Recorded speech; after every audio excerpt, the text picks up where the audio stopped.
남편은 도박, 술, 여자, 폭력으로 이어지고 심지어 아이들이 보는 데서도 살림을 다 집어 던지고 부수고. 안녕하세요. 이한분 TV입니다. 가정폭력은 대물림, 부전자전, 순한테는 연결고리.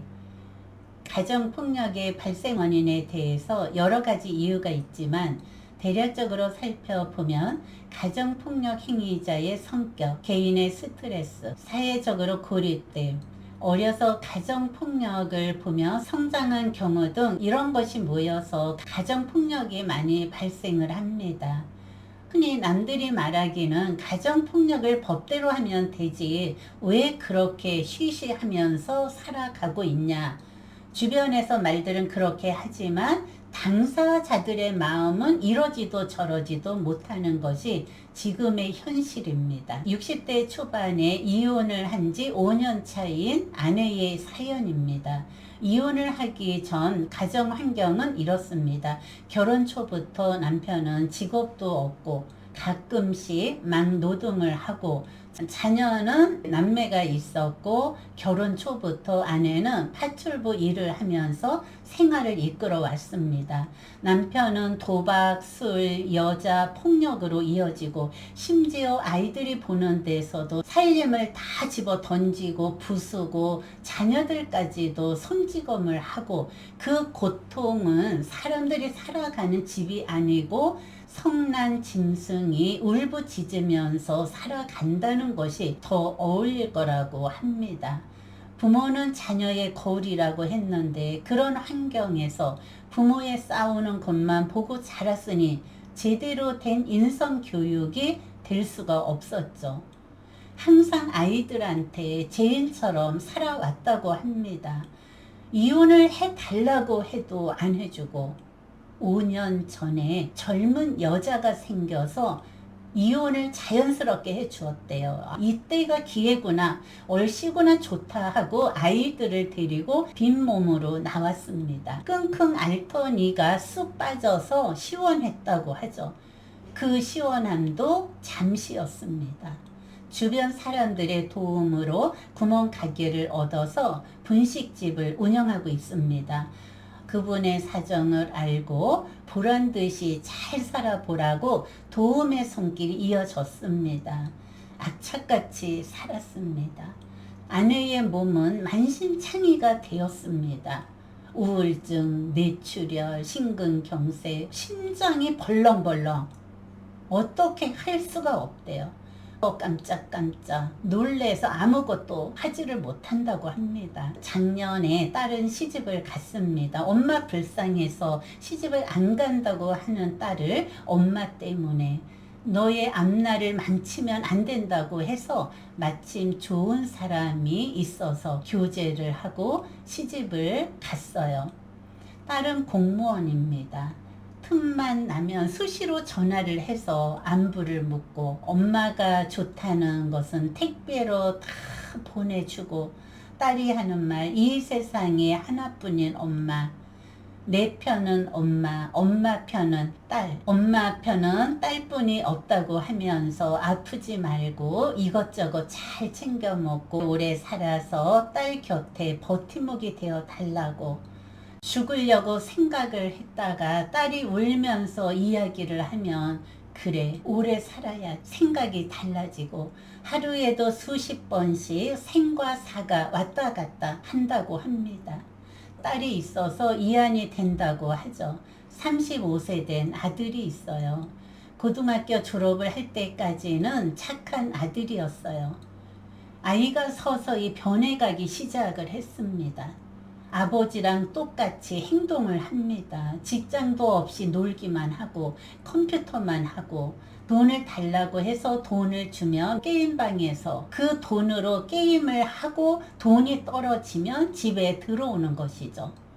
직장을 들어가라고 하면 이런저런 일로 한마디씩 하면, 엄마가 나를 낳았으면 책임을 져야지 아들 등골 빼먹으려고 그러냐, 엄마가 죽을 때까지 책임을 져야 한다고 큰 소리를 치고 무슨 소리를 못한다는 거죠.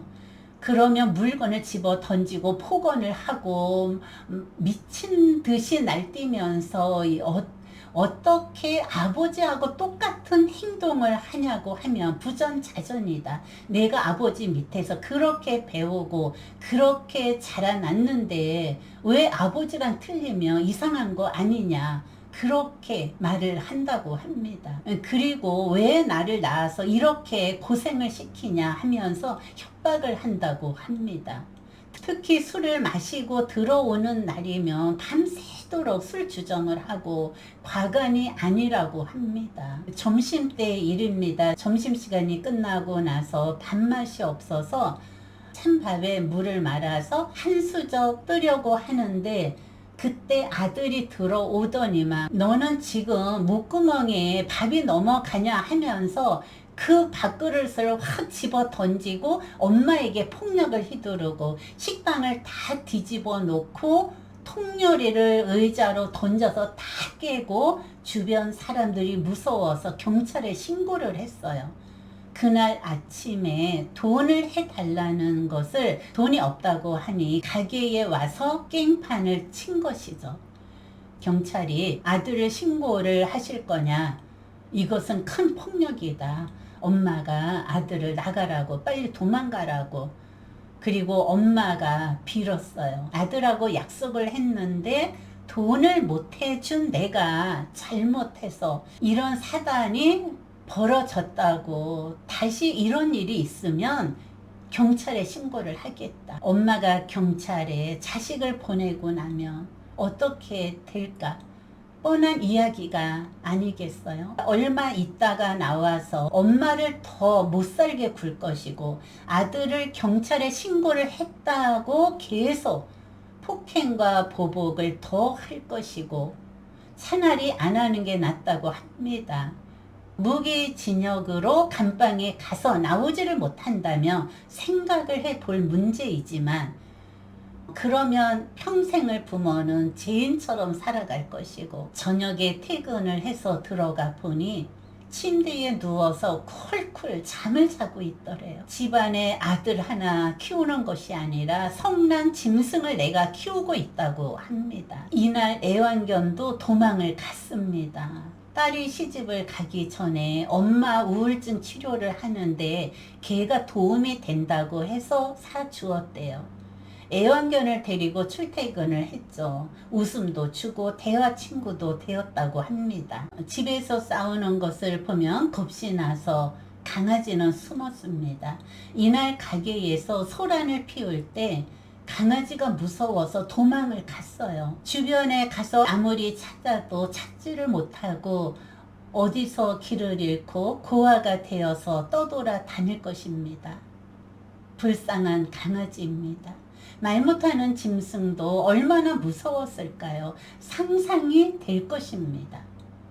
죽지 못하는 이유가 있습니다. 일이 힘든 것은 약을 먹으면서 참겠는데 아들의 폭언 폭력은 어떻게 막을 수가 없다는 것이죠. 내가 죽고 나면 하나밖에 없는 핏줄인 누나한테 가서 해코지를 할까봐 툭 하면 누나한테 손 벌리고 돈 해달라고 누나까지 결혼 생활에 치명타를 입힐까봐 그게 제일 걱정이 된다는 것이죠. 내가 살아있기 전에 아들이 빨리 죽었으면 좋겠다. 그 간절한 바람이라고 합니다. 그래서 죽을 수도 없다고 합니다. 아들한테 이런 수모를 당하고 살아가는 것보다 차라리 남편한테 당하는 것이 낫다고 합니다. 가정폭력은 부전자전입니다. 그런 환경에서 자라온 아들이 시간이 흘러가면서 아버지와 어쩌면 폭력과 폭언이 똑같은지 그렇게 하라고 시켜도 못할 것입니다. 어렸을 적 아들이 자라온 환경을 보면 아들이 불쌍하다고 합니다. 그도 피해자라고 합니다. 이 소리를 들으면서 핏줄이라는 인연은 끊지를 못하는구나. 가정폭력은 대물림하고 있습니다. 내 자식이지만 결혼을 한다고 하면 결혼을 적극적으로 말릴 거라고 합니다. 이대로 혼자 살다가 죽어야지. 어떤 여자의 행복을 불행으로 만든다는 것은 절대 있어서도 안 될 일이라고 단호하게 말을 합니다. 옛날 어르신들이 여자는 남편 복이 없으면 자식 복도 없다. 자식 복도 없다는 것이 나를 두고 한 말이라고 합니다. 우리 부모님도 나를 키울 때 좋은 데 시집 가서 행복하게 잘 살으라고 키워주셨는데 친정과 형제하고의 인연을 끊고 산 지가 몇십 년이 흘러갔습니다. 보고도 싶습니다. 그런데 차마 가지를 못합니다. 여러분, 결혼해서 살다가 보면 부부와 부모의 관계는 이렇습니다. 부부는 친한 사람이며 살아있을 때는 한 지붕 밑에서 밥을 먹고 잠을 같이 자고 죽어서는 묘를 같이 쓸 만큼 친한 사람이 부부입니다. 그리고 부모라는 존재는 나무의 뿌리가 있는 존재입니다. 나무의 뿌리가 죽으면 그 자식들은 천하의 고아가 되는 것이죠. 가정폭력이 날로 심각해져 가고 있습니다. 부부와 부모의 관계가 허물어져 가고 있습니다. 우리 가정의 부부와 자녀의 관계는 어떤지 한번 점검을 해보는 것은 어떨까요? 시청해 주신 여러분 고맙습니다.